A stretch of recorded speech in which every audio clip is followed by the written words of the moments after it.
everyone, and welcome. I am Matt Williamson, at Williamson NFL. Give me a follow. Drop me a line. This happens to me every year, so I want to pull back the curtain. I am mostly, basically, 365, an NFL analyst, scout, whatever.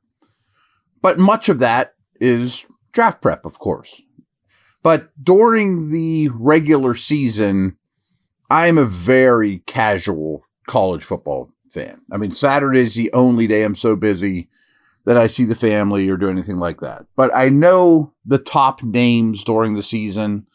And trust me, if I have free time, I will throw on whatever the best game is or call. I mean, if I was single, I would have college football on all day Saturday and I'd be more in tune. But I have to be a little late to the party with draft prep. But by the Senior Bowl, I've got a pretty good firm feel, at least for those guys. And then we get this flood of information and players from the combine. So I would say, considering I come late to the draft party because I'm so tied in with NFL stuff, that I'm probably at about halftime at my draft prep. But I'm a full-time draft guy now, too. I mean, obviously free agency and stuff like that, but I know those players. You know, I spend a lot of time learning, watching, reading about draftable players now.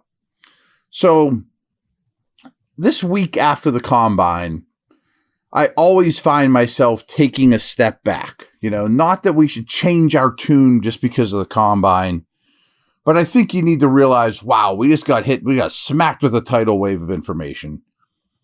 And I start thinking again about the Steelers pick at 21. And I think reasonably intelligent people like myself and all of you need to not just get set in their ways. And once in a while, you need to think outside the box or take a step back and say, all the things I thought to be true, maybe they're not. You know, let's just evaluate that. Think outside the box a little bit. And that's what I wanted to do today. I wanted to talk about at 21.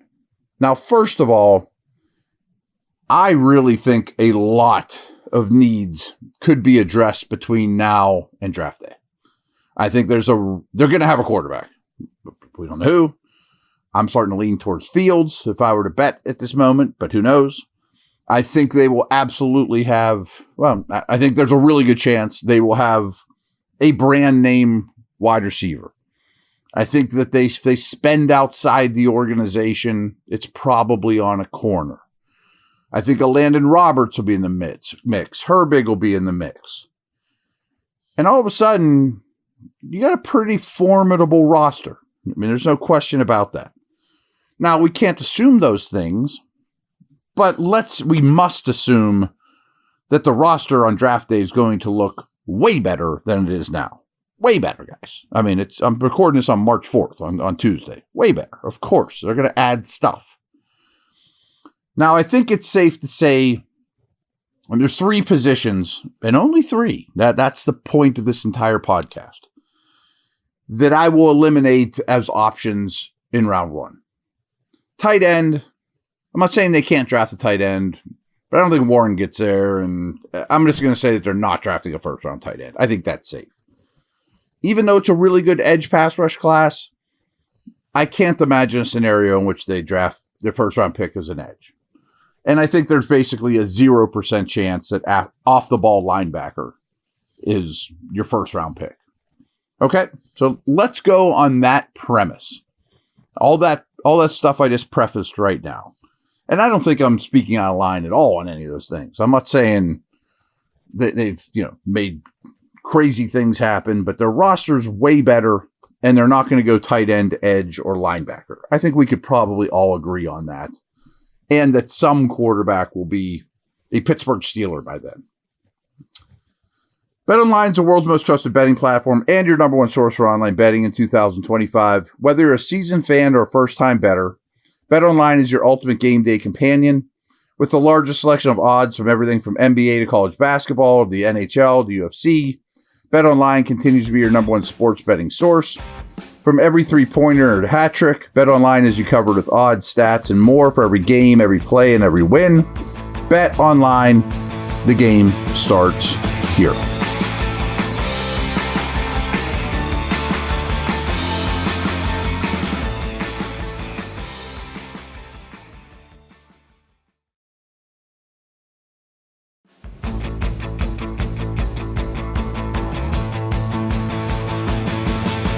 So we got all that stuff prefaced out of the way.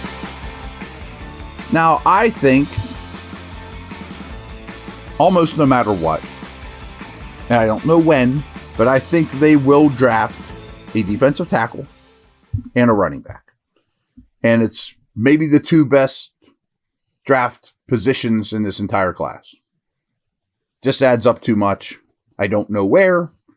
I would love to take a first-round defensive tackle that throws you to the moon, that turns into the next Cam Hayward. I just don't know that there's going to be one available. And I'm not super excited about trading up in this draft, but who knows? That's a bridge I'm not going to cross today. I just think there's a really good chance that Nolan, who might have some off-the-field stuff, I think he does, and both Michigan defensive tackles are gone in the top 20 picks.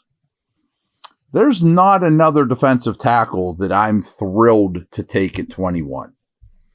Now, I can understand, maybe the Oregon kid, Derek Harmon, maybe. And frankly, I should probably get this out of the way too. A lot of these names I bring up to you in the Thinking Outside the Box podcast today would be way more palatable if you traded down 5 spots and picked up a third-round pick or something, and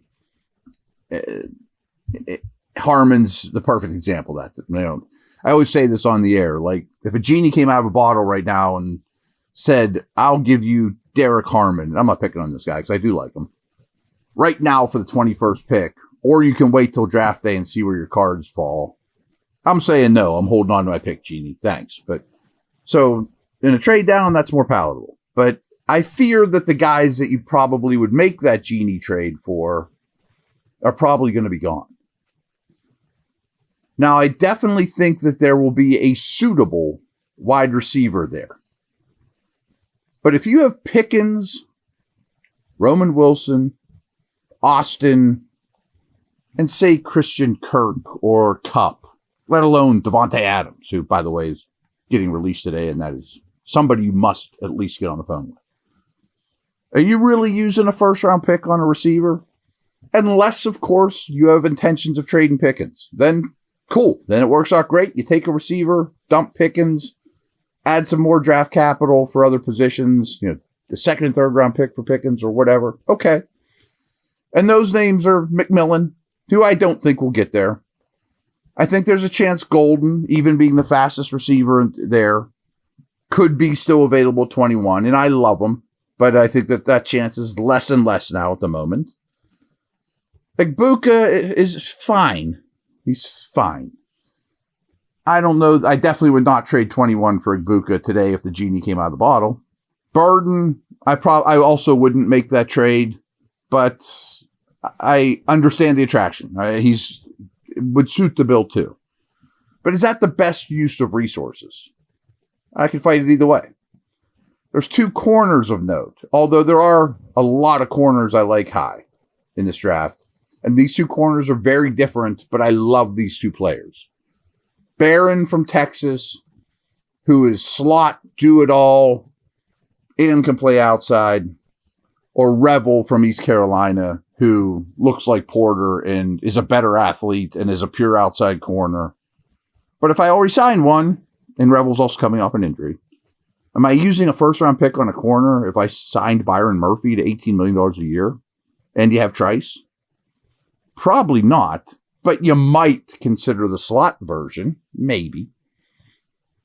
I think you guys know I'm not a big running back in round 1 guy. But if Gentie's there, I run the card up. He's not going to be there. He's probably the best player in this draft. But what about Hampton?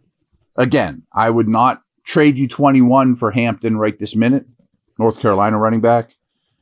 but he had a great combine. And I'm not sure he'll be there. I very, very much believe he will be a first-round pick. You give him football a lot, you throw him the football a lot. I can understand it in this scenario, in this draft class. It's not rich in quarterbacks and tackles and things that go high. I can't imagine drafting an offensive lineman again in the first round. But I did just kind of leave the door open there. I didn't shut it completely at the beginning of the podcast. Because what if Simmons, who I think is the best tackle in this draft, but he's coming off an injury, falls to you and you say, Fautanu, you're going to take over Isaac's job at left guard. Simmons, you're our left tackle, hopefully forever. Maybe you don't pick up Jones's option. I'm just saying, tackles don't grow on trees, but you could build a heck of a young line. So I would consider that. I almost put O-line in the no category, but I'd consider it. Now, if you're checking things off at home, you realize there's two positions I have not brought up. Safety. And there's just two guys that are really good football players. And that's Malachi Starks from Georgia and Nick Enamore, the total freak show from South Carolina. One of them might be gone. Two of them might be gone. The Steelers need a safety? No. But both these guys are really smart, really versatile, really good. And where I'm going with this is they would just tie your defense together. You could play so much big nickel, although I have some questions how creative the Steelers would be in this situation. They would be your big slot, which is exactly what you're looking for. Or Minka can be your slot, and these guys can be your deep middle. Like a couple of years ago, the Ravens did not need Kyle Hamilton. That was not a need for them. But he was too good to pass up. And frankly, in a way, he sort of saved their season defensively. They allowed so many big plays. And then they said, Kyle, we love that you're so slot capable and you can do so many things. But in a Minka-like way, they made him their deep middle. And it tied the whole room together and everybody fell into place. Well, that's the beauty of a Minka. That's the beauty of a Hamilton. That's the beauty of these guys.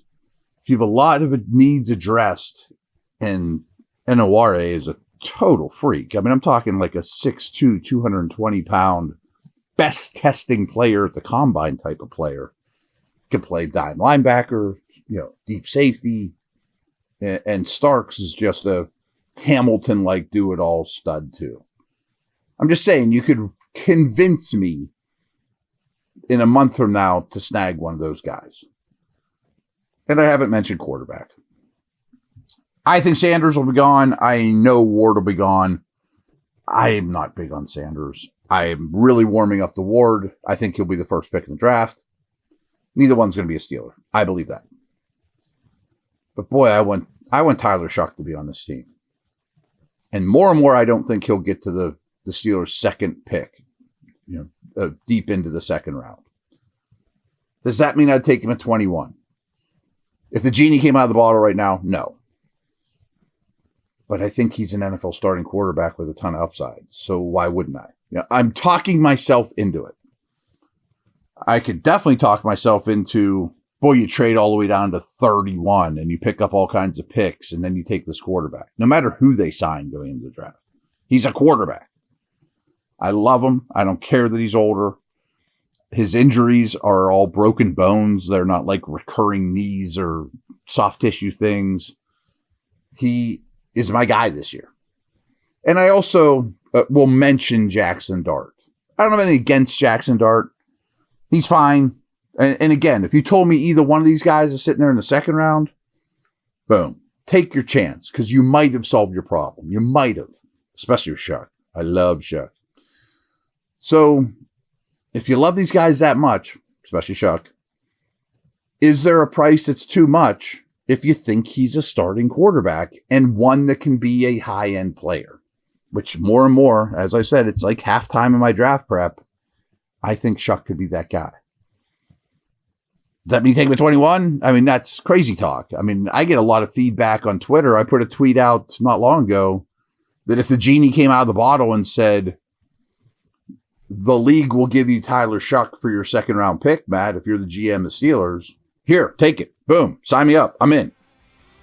But if you love him that much, is there a price that's too high? I'm just saying. I'm going to be the first one putting that out there because I believe it to be true. All right, everyone. Take care. Over and out.